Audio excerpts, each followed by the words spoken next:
بسم اللہ الرحمن الرحیم۔ السلام علیکم۔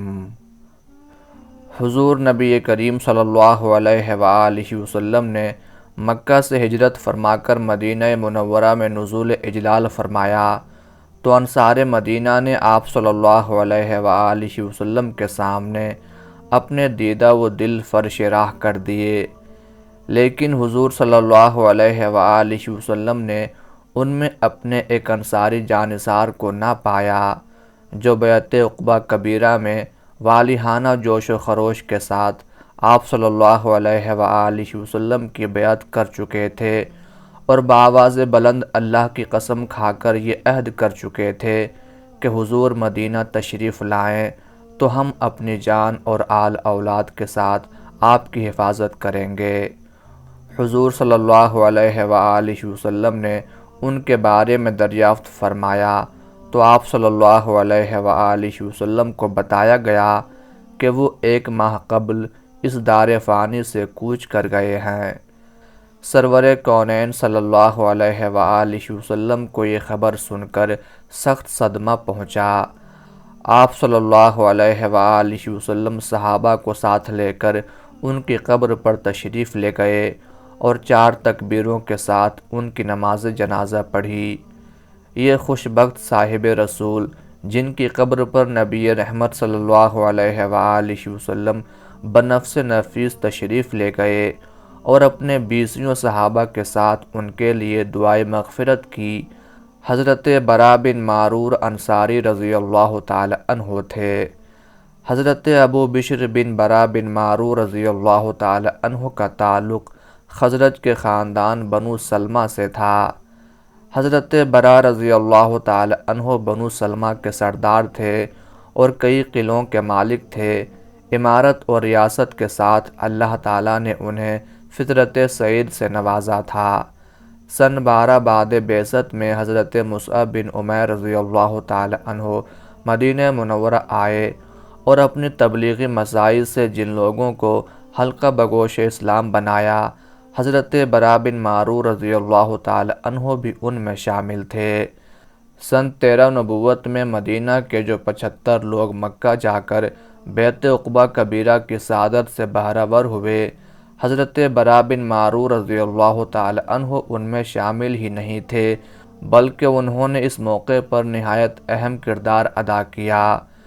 امام احمد بن حنبل رحمۃ اللہ علیہ اور ابن حشام نے محمد بن اسحاق کے حوالے سے حضرت کعب بن مالک انصاری رضی اللہ تعالی عنہ کی یہ روایت نقل کی ہے کہ ہم اپنی قوم کے مشرکین کے ساتھ حج کے لیے روانہ ہوئے۔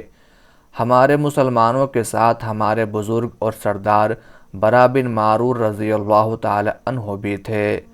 اثناء راہ میں انہوں نے کہا، میری ایک رائے ہے، معلوم نہیں تمہیں اس سے اتفاق ہے یا اختلاف۔ ہم نے پوچھا وہ کیا ہے؟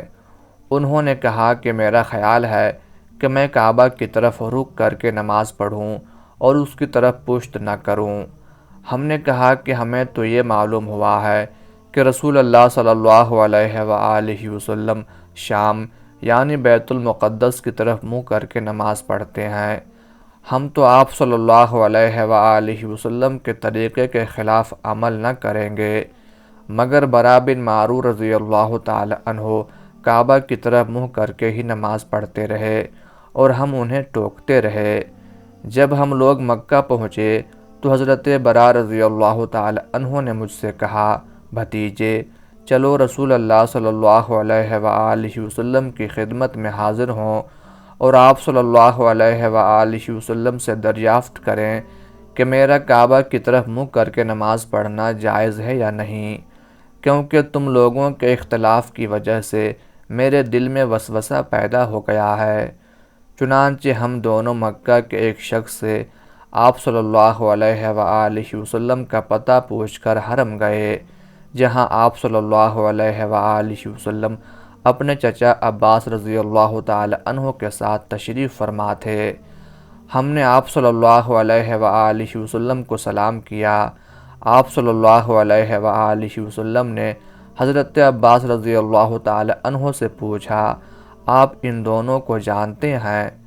حضرت عباس رضی اللہ تعالی عنہ تجارت کے سلسلے میں ہمارے ہاں آتے رہتے تھے اور ہمیں جانتے تھے۔ انہوں نے کہا، ہاں، یہ برا بن معرور رضی اللہ تعالی عنہ ہے اور یہ کعب بن مالک رضی اللہ تعالی عنہ۔ حضرت برا رضی اللہ تعالی عنہ نے آپ صلی اللہ علیہ وآلہ وسلم سے پوچھا، اے اللہ کے نبی، اللہ نے مجھ کو اسلام کی ہدایت کی اور میں سفر کر کے یہاں آیا ہوں۔ میرا خیال یہ ہے کہ میں کعبہ کی طرف پیٹھ کرنے کے بجائے اس کی طرف منہ کر کے نماز پڑھوں، اور میں ایسا کرتا ہوں، لیکن میرے ساتھی اس کے خلاف ہیں۔ اس بارے میں آپ کا کیا حکم ہے؟ رسول اللہ صلی اللہ علیہ وآلہ وسلم نے فرمایا، تم ایک قبلہ پر ضرور ہو، لیکن ابھی صبر کرنا چاہیے۔ چنانچہ حضرت برا رضی اللہ تعالی عنہ آپ کی تقلید میں بیت المقدس کی طرف رخ کر کے نماز پڑھنے لگے۔ ایام تشریق کے بیچ والے دن حضور صلی اللہ علیہ وآلہ وسلم حضرت عباس رضی اللہ تعالی عنہ کے ہمراہ عقبہ تشریف لائے۔ یہاں مدینہ کے تمام اہل حق مشرکین سے الگ ہو کر جمع تھے۔ کچھ دیر حضور صلی اللہ علیہ وآلہ وسلم اور انصار کے درمیان گفتگو ہوتی رہی۔ اس دوران میں جب انصار نے کہا کہ آپ اپنے لیے جو عہد ہم سے لینا چاہیں لے لیں، تو حضور صلی اللہ علیہ وآلہ وسلم نے فرمایا، میں تم سے اس بات پر بیعت لیتا ہوں کہ تم میری اسی طرح حمایت و حفاظت کرتے رہو جس طرح خود اپنے اہل و عیال کی کرتے ہو۔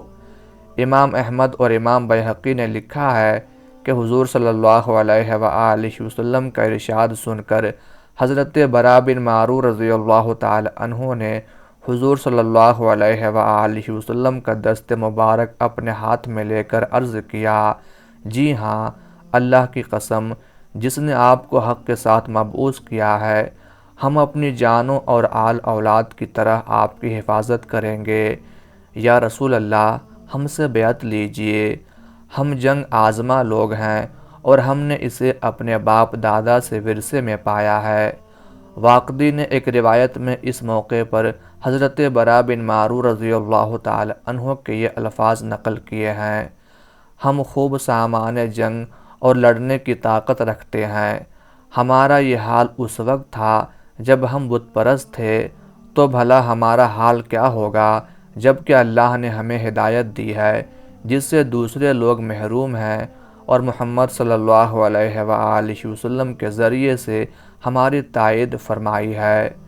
ابن سعد نے ایک روایت میں بیعت عقبہ کے موقع پر حضرت برا بن معرور رضی اللہ تعالی عنہ سے یہ الفاظ منسوب کیے ہیں، اے عباس، ہم نے آپ کی بات سن لی ہے، یعنی یہ کہ تم خوب سوچ سمجھ لو کہ تم میں تمام عرب کی مخالفت مول لینے کی طاقت ہے یا نہیں۔ اللہ کی قسم، ہمارے دلوں میں کچھ اور ہوتا تو ہم صاف صاف کہہ دیتے، لیکن ہم تو رسول اللہ صلی اللہ علیہ وآلہ وسلم کے ساتھ سچی وفاداری کرنا اور آپ صلی اللہ علیہ وآلہ وسلم کے لیے اپنی جانیں لڑا دینا چاہتے ہیں۔ ان روایات سے حضرت برا بن معرور رضی اللہ تعالی عنہ کے اخلاص اور جوش ایمان کا بخوبی اندازہ کیا جا سکتا ہے۔ اس گفتگو کے بعد مدینہ کے سبھی اہل حق حضور صلی اللہ علیہ وآلہ وسلم کی بیعت سے مشرف ہو گئے۔ یہ بیعت تاریخ میں عقبہ کبیرہ یا لیلۃ العقبہ کے نام سے مشہور ہے۔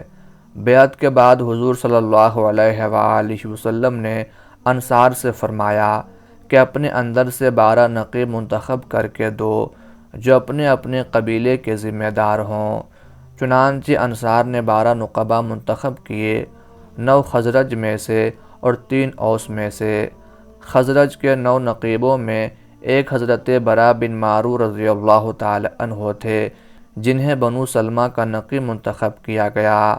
بیعت عقبہ کبیرہ سے سعادت اندوز ہو کر حضرت برا بن معرور رضی اللہ تعالی عنہ مدینہ واپس آئے اور ایک ایک دن حضور صلی اللہ علیہ وآلہ وسلم کے انتظار میں بے تابی سے کاٹنے لگے، لیکن افسوس کہ اس دنیا میں حضور صلی اللہ علیہ وآلہ وسلم کے کمال جہاں آرا کی دوبارہ زیارت ان کی قسمت میں نہ تھی۔ ہجرت نبی صلی اللہ علیہ وآلہ وسلم سے 1 ماہ قبل ماہ سفر میں سخت بیمار ہو گئے۔ جب جاں بری کی امید نہ رہی تو وصیت کی کہ قبر میں مجھ کو قبلہ رخ رکھنا، اور جب رسول اللہ صلی اللہ علیہ وآلہ وسلم مدینہ منورہ تشریف لائیں تو میری تمام جائیداد کا 1/3 آپ صلی اللہ علیہ وآلہ وسلم کی خدمت میں پیش کر دینا۔ اس کے بعد اپنا منہ قبلے کی طرف کر لیا اور اسی حالت میں اپنی جان آفرین کے سپرد کر دی۔ حضور اکرم صلی اللہ علیہ وآلہ وسلم مدینہ منورہ تشریف لائے تو آپ صلی اللہ علیہ وآلہ وسلم ان کی قبر پر تشریف لے گئے اور ان کے لیے دعائے مغفرت کی۔ حضرت برا رضی اللہ تعالی عنہ کی وصیت کے مطابق ان کا ثلث مال حضور صلی اللہ علیہ وآلہ وسلم کی خدمت میں پیش کیا گیا۔ آپ صلی اللہ علیہ وآلہ وسلم نے اسے قبول فرما کر ان کے وارثوں کو واپس کر دیا۔ حضرت برا بن معرور رضی اللہ تعالی عنہ نے اپنے پیچھے 1 صاحبزادے بشر اور 1 صاحبزادی سلافہ رضی اللہ عنہم چھوڑے۔ ان دونوں کو شرف صحابیت حاصل ہے۔ حضرت برا بن معرور رضی اللہ تعالی عنہ اگرچہ سرور کونین صلی اللہ علیہ وآلہ وسلم کی ہجرت الی المدینہ سے پہلے ہی فوت ہو گئے، تاہم ان کا شمار نہایت عظیم المرتبت صحابہ میں ہوتا ہے، کیونکہ انہوں نے لیلۃ العقبہ میں جس جوش ایمان کا مظاہرہ کیا وہ اپنی مثال آپ تھا۔ اہل سیر نے انہیں متقی، فاضل اور فقیہ کے القاب سے یاد کیا ہے۔ اللہ تعالیٰ کی ان پر ہزارہ رحمتیں نازل ہوں، آمین یا رب العالمین۔